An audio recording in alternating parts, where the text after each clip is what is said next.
بسم الله الرحمن الرحيم والعصر إن الإنسان لفي خسر إلا الذين آمنوا وعملوا الصالحات وتواصوا بالحق وتواصوا بالصبر.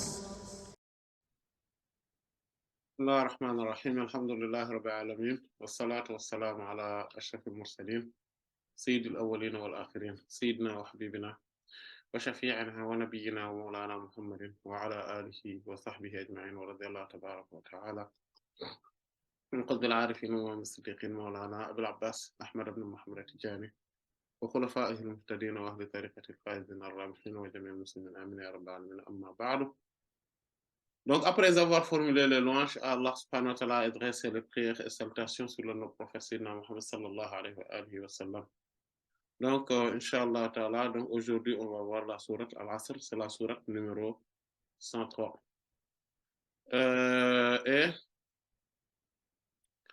Et donc, qui contient 3 signes coraniques. C'est parmi donc les sourates les plus courtes. Donc, c'est la sourate la plus courte, elle est la sourate Al-Kawthar. Et parmi les particularités de la sourate, il y a le fait que ça termine toujours par les Ra. Donc, Ra qui est donc la plénitude absolue de l'originalité totale. En fait, de l'origine, parce que l'origine donc de la création, je veux dire, c'est le bas, ok? Et le bas, donc, dans sa plénitude, ça va donner un kaf. Donc, bas, c'est 2. 2 fois 10, ça fait 20. Donc, 20, c'est la lettre kaf. C'est le correspondant. Et kaf fois 10, ça fait 200. Et 200, c'est roi. Voilà. Et donc, d'ailleurs, c'est pour cela qu'on a le rabb. C'est-à-dire que rabb, il est composé du roi et du bas. Donc, des deux extrémités. D'accord? Et barre, ça, c'est aussi ça. Barre, c'est parmi les noms d'Allah subhanahu wa ta'ala qui signifie le bon. Donc, vous voyez, même les mécréants connaissent Allah subhanahu wa ta'ala comme étant le bon. D'ailleurs, dans leur langage, sans même y repenser, ils disent le beau Dieu. Voilà. Voilà.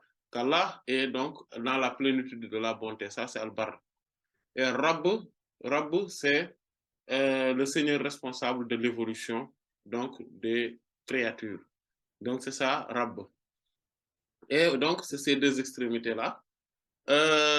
Et donc, la sourate Al-Kawthar aussi a toutes ces lettres qui terminent par le Ra, la lettre Ra. D'ailleurs, si vous voyez bien, donc, il y a dans le Coran 10 sourates qui sont à peu près comme ça. Et la sourate la plus emblématique, si on peut s'exprimer ici, et qui a cette forme-là, c'est la sourate Al-Qamar, donc la lune. Et toutes les lettres de toutes les ayahs, les signes coraniques de cette sourate se terminent aussi par la lettre Ra. Donc il y en a 10 sourates comme ça dans ces Corans. Avec voilà, une certaine différence dans certains signes coraniques, dans certaines ayahs. Donc, cette sourate est donc la sourate la plus courte. Et l'imam al-Shafi'i, rahimahullah, avait l'habitude de dire que si Allah subhanahu wa ta'ala n'avait fait descendre que cette sourate-là, ça aurait suffi pour être comme argument contre l'humanité tout entière. Mais aussi, cela suffirait largement pour que l'humanité puisse fonctionner de manière normale.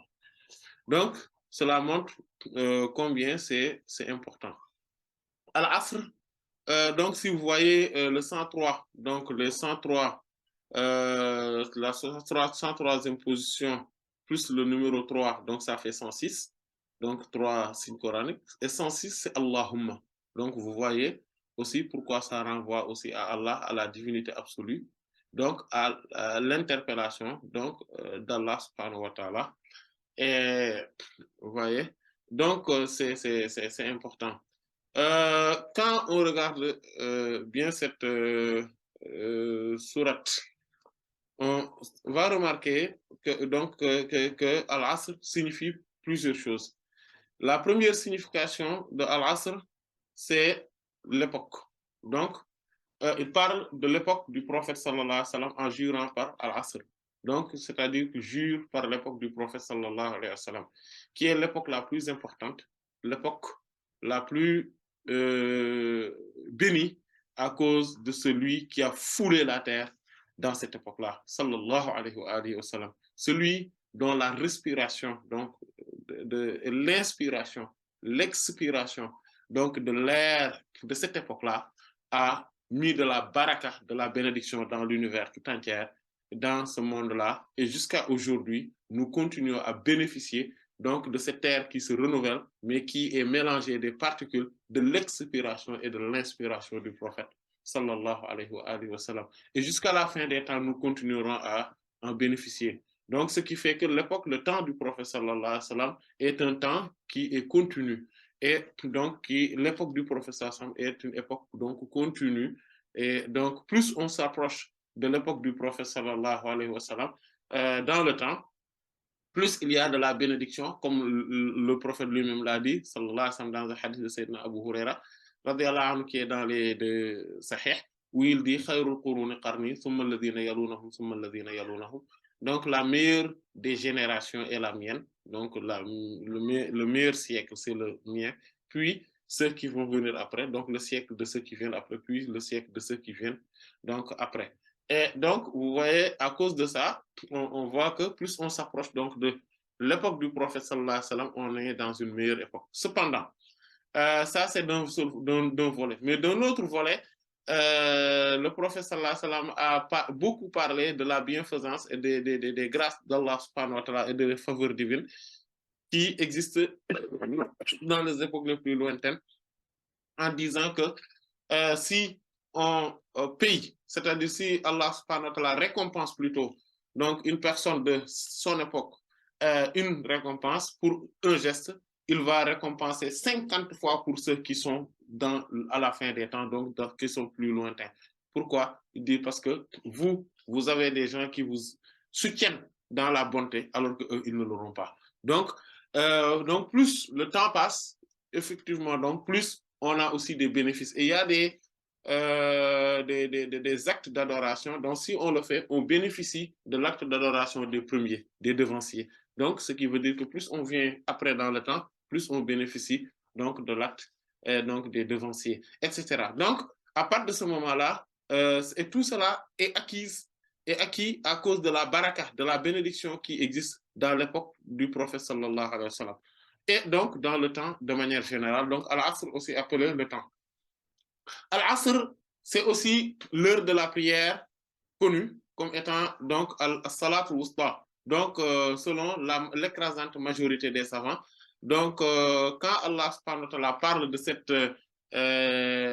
prière intermédiaire ou une prière d'équilibre, donc As-Salat al-Wusta, donc il parle, donc c'est la meilleure des prières et cela se passe dans Al-Asr. Donc, c'est la prière de Al-Asr. Donc, il y a cela. Mais quand on regarde bien de plus près l'expression, le terme Asr, ça provient d'Asara. Asara. Asara, c'est quoi? Donc, certains traduisent, donc si vous regardez les traductions, ils traduisent par le temps, ils traduisent par l'époque, ou la prière de Al-Asr, etc. Bon, selon les exégètes.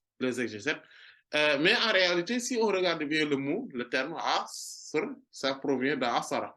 Voilà. Amma ahadukuma fa ya'siru khamra. Donc, fa kana ya'siru khamra. Donc, vous voyez, ya'siru, c'est Asr, comme le Sayyidina Yusuf a dit. Donc, quelqu'un qui avait vu donc, dans son rêve, donc une fusion en train de presser donc, le raisin afin qu'il devienne du vin. Et le Sayyidina Yusuf l'a interprété comme qu'il va retourner vers le roi en train de presser. Ya'sur. Donc, vous voyez, c'est Asara. Donc, quand on presse quelque chose, donc c'est ce qu'on appelle la pression. Donc, Al-Asr, c'est la pression. Donc, c'est la pression. C'est Asr. Donc, vous voyez, et donc Allah subhanahu wa ta'ala nous parle donc dans cette sourate, donc en jurant aussi de la pression. en fait, la pression, donc, il y a de l'époque, il y a donc l'époque du prophète sallallahu alayhi wa sallam contient une certaine pression spirituelle, une pression euh, morale, éthique, etc. Parce que lui, il a donné les enseignements qu'il faut. Donc, celui qui sait et celui qui ne sait pas ne sont pas égaux. Donc, au moment où il y a de l'enseignement, il y a une pression donc de l'argumentation, donc de l'argument d'Allah subhanahu wa ta'ala, donc l'argument donc extrême d'Allah subhanahu wa ta'ala, donc qui est au-dessus de tout le monde. Donc, c'est une forme de pression. Et que aussi, il y a donc une forte pression, donc une densité spirituelle de luminosité, des réalités seigneuriales qui se manifestent donc à chaque fois. Et donc, il y a cette forme de pression-là. Mais si on descend maintenant dans un monde tout simplement social et chez le commun, on voit qu'il y a une forme de pression aussi qui est là dans la vie de tous les jours chez les gens. Donc, il y a la pression donc, de l'être humain par soi-même, il y a le temps qui le presse. Donc, vous voyez, d'ailleurs, c'est pour cela que le mot al-asr, le traduire par la pression, est beaucoup plus adéquat. Pourquoi? Parce que quand on dit le temps presse, vous voyez, je suis pressé. Voilà, pressé, parce que c'est-à-dire que je veux aller vite. Mais pourquoi? Parce qu'il y a une forme de pression qui s'applique sur moi. Donc, vous voyez, donc c'est cette pression-là. Il y a la pression. Il y a la pression, donc on va pas dire la pression atmosphérique, mais on va parler surtout de la pression de la société. Voilà, les gens vont te presser, vont te dire oui, il faut faire ceci, il faut faire cela. Oui, il y a la pression économique. Donc, vous voyez, on a besoin de beaucoup de sous, de beaucoup de richesses, de beaucoup de fortune pour pouvoir subvenir à nos besoins, pour pouvoir faire ceci, faire cela. La pression du milieu du travail, etc. Donc, il y a le boss qui nous presse. Il y a d'autres, voilà, voilà, il faut faire ceci, il faut faire cela, il faut ceci, cela, etc. Il y a la pression donc des familles, de la famille, tout simplement, oui, il faut faire ceci, il faut faire cela, il faut arriver à tel niveau, il faut réussir ceci, réussir cela, il faut, socialement parlant, il faut avoir un niveau où, etc., il faut.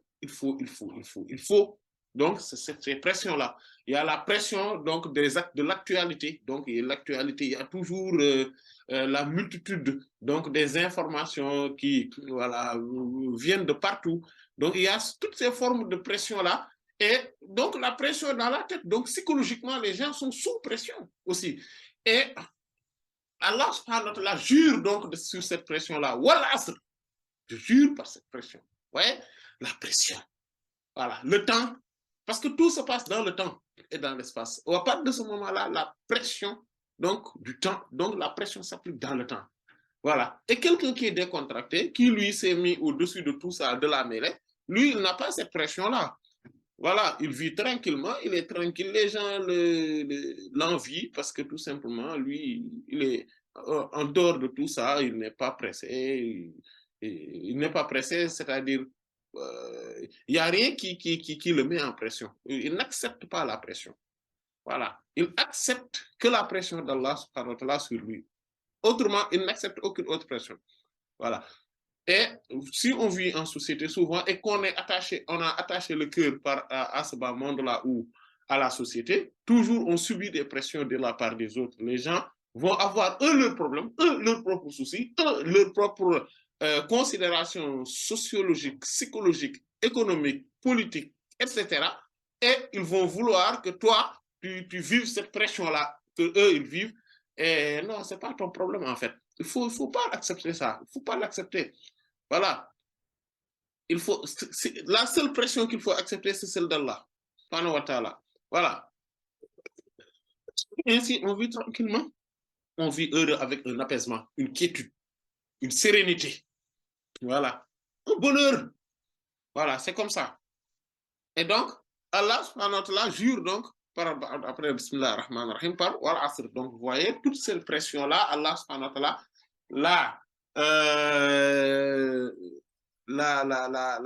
l'a mis, l'a introduit dans un seul mot. Wallah.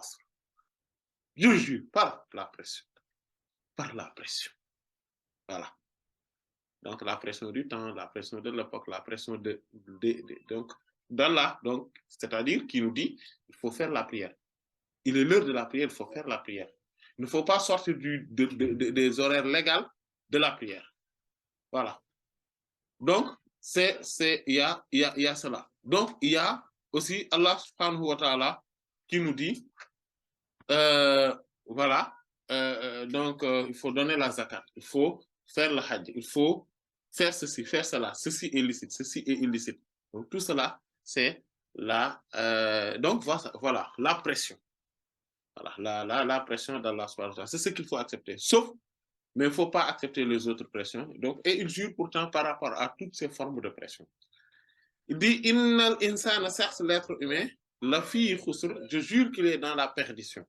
Parce que l'être humain étant attaché à ce bas monde et à toutes ces formes de pression, donc autrement, c'est-à-dire aux pressions sociales, aux pressions psychologiques, aux pressions économiques, aux pressions du milieu donc du travail, aux pressions matrimoniales, aux pressions donc voilà de la préoccupation donc des besoins primaires, des besoins secondaires, de toutes les formes de besoins et à toutes les formes de pression. Donc il est dans la perdition, il est perdu.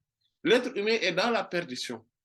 Et quand il dit al-insan, en disant l'être humain, il veut dire le genre de l'être humain. Or, l'être humain, c'est quelqu'un qui est insan. Donc, c'est quelqu'un qui, parce qu'on l'appelle insan, parce qu'il y a une forme parce que cela provient de anasa, qui signifie quelqu'un qui est aperçu, quelqu'un qui est vulnérable. Donc, il y a une forme de vulnérabilité chez l'être humain. L'être humain est naturellement vulnérable. C'est-à-dire qu'il pense qu'il est invulnérable, qu'il est fort, qu'il est puissant, etc. Mais dans la réalité de l'être humain, c'est que il suffit de peu de choses pour bouleverser sa vie, pour qu'il soit totalement affolé. Voilà. Comme le Coran, l'être humain a été créé en tant que quelqu'un d'affolé, de paniqué. Voilà. Qui a la phobie. En fait, il y a toute chose, il est bouleversé, halluciné. Donc, par pas mal de choses. C'est ça le halo. Et aussi, Allah subhanahu wa ta'ala dit que aussi, l'être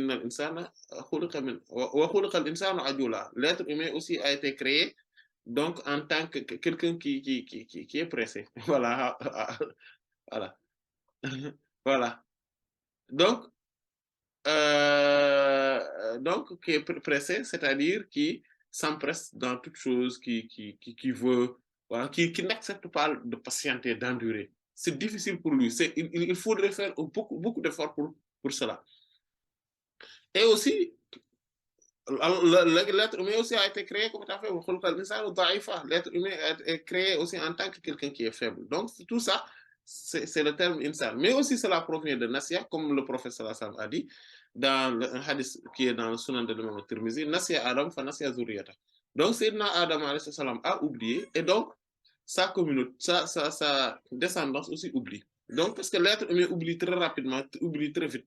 Donc, même s'il reçoit beaucoup de pression, il oublie quand même. Il n'est pas dans la concentration totale, il est dans une forme d'insouciance et de distraction. Et surtout par rapport à son Seigneur, subhanahu wa ta'ala. Donc, c'est cet être humain-là qui, lui, est très vulnérable et oublie, mais aussi, cela provient de Al-Uns. Donc, Al-Uns qui signifie la sociabilité. Parce que, comme dit-on, que l'être humain est un animal social. Donc, l'homme, c'est un animal social. Donc, parce qu'il est dans la sociabilité. En fait, c'est de ces termes-là dont provient. Ils ont le même radical que l'insan. Donc, c'est l'être humain, il est comme ça. Mais dans sa plénitude, vous voyez. Et il est donc dans la perdition. Pourquoi? Très rapidement, il peut tout perdre. Donc, très rapidement. Mais aussi, il est dans la perdition parce qu'il est dans la perdition par rapport à ce qui le lie à Allah subhanahu wa ta'ala. Voilà, ce qui le lie à Allah, il est dans la perdition. Il n'est pas... il n'accède pas à la vérité facilement. Parce que souvent, il n'accepte pas de le voir. Donc, à partir de ce moment-là, parce qu'il y a beaucoup de pression en lui. Donc, il priorise. Et en priorisant, il oublie l'essentiel, c'est Allah, subhanahu wa ta'ala. Il oublie que lui, il n'a pas été créé pour quoi que ce soit, à part pour Allah et pour Allah seulement. Et ça, c'est ça, c'est ça la gravité. C'est ce qui fait que l'être humain est perdu. Voilà. Et vous voyez des gens, soit oui, je suis complètement perdu, oui, là, je ne sais plus où aller. En fait, c'est ça l'être humain. Naturellement, l'écrasante majorité des êtres humains sont comme ça. Ils sont dans la perdition. Ils sont perdus par rapport à cela, mais aussi ils sont perdus parce qu'ils vont aller en enfer pour leur majorité. Pourquoi? Parce qu'ils ne croient pas à Allah ou ils ne l'adorent pas. Ils n'ont pas été dans ce pourquoi ils ont été créés, c'est-à-dire l'adoration stricte d'Allah, le véhicule exclusivement. Quand Allah leur donne un ordre, ils reçoivent la pression d'autre part qui fait qu'ils disent que non, Allah, toi, attends, moi je vais faire ce que les autres pressions me font subir, d'accord? Ce que les autres me font subir comme pression. Oui, toi, Allah, tu vas attendre jusqu'à ce que je finisse avec eux. Voilà. Et à partir de ce moment-là, il est dans la perdition. Oui. Parce que le moment où il y a tout qui te sourit, ou bien tout qui vient vers toi, quand tu te dis que oui, Allah, tu m'as ordonné ceci, moi je vais délaisser tout ceci, je ne vais accepter la pression de quoi que ce soit, et je vais me diriger vers toi. Ça, c'est difficile. Et c'est ça la bataille, c'est ça le combat, la lutte de la vie. Et beaucoup de gens n'acceptent pas de mener cette lutte-là, ce combat-là, parce qu'ils reçoivent ces pressions-là. Et au moment où ils succombent à ces pressions, donc, ils vont être tombés donc, au même moment dans la perdition. Parce que Allah subhanahu wa ta'ala n'accepte pas qu'on lui associe à quoi que ce soit et à qui que ce soit. Donc, il faudrait d'abord se préoccuper de la pression d'Allah et non de la pression des autres, des créatures. Et donc, Allah subhanahu wa ta'ala dit que donc, les êtres humains sont tous dans la perdition, ils sont voués à l'enfer, mais ils sont dans la perdition, ils perdent. Ils ont une perte par rapport à tout ce qu'ils pourraient gagner dans ce bas monde-là et dans l'au-delà. Voilà. Ils pensent que le fait d'accepter la pression, les autres pressions, c'est ce qui les donne de la réussite, alors que c'est faux. C'est ce qui les mène à leur perte. C'est ce que Allah subhanahu wa ta'ala nous dit dans cette sourate. C'est faux. Il ne faut pas croire à cela. Voilà. Si tu perds quelque chose pour Allah subhanahu wa ta'ala, Allah te le fera remplacer par quelque chose de meilleur. Il ne faut même pas douter là-dessus. Mais c'est que la pression est forte. Et c'est normal. La pression de la société, il ne faut pas faire ceci, il ne faut pas faire cela, oui, il faut attendre, il faut ceci. Et toi, tu dis à Allah, oui, ta pression, je le vois, mais attends-toi. Moi, je m'occupe d'abord de la pression des autres, mais aussi la pression de notre propre ego, de nos propres âmes charnelles, âmes bestiales. Donc, ça aussi, il ne faut pas accepter. Voilà. Et c'est ce qu'on appelle, donc, ces pressions de l'âme bestiale, charnelle, c'est ce qui est communément appelé les pulsions et les passions. Voilà. Donc, ça aussi, il faudrait faire fi par rapport à cela, ne pas accepter ces formes de pression-là et se retourner vers Allah et vers Allah seulement, subhanahu wa ta'ala, l'adorer exclusivement avec amour, mais aussi avec inclinaison. Avec inclinaison et acceptation. Voilà. C'est comme ça qu'il faudrait faire dans la vie. On va s'en tenir là, Inch'Allah, jusqu'à la prochaine fois, Inch'Allah. On va encore faire la traduction de ce qui reste et puis on va essayer de tirer les enseignements. Allah en sait davantage. Wallahu ta'ala alam wa sallallahu ala sayyidina Muhammadin wa ala alihi wa sahbihi ajma'in subhana rabbika rabbil izzati amma yasifun wa salamun ala al-mursalin walhamdulillahi rabbil alamin. بسم الله الرحمن الرحيم والعصر إن الإنسان لفي خسر إلا الذين آمنوا وعملوا الصالحات وتواصوا بالحق وتواصوا بالصبر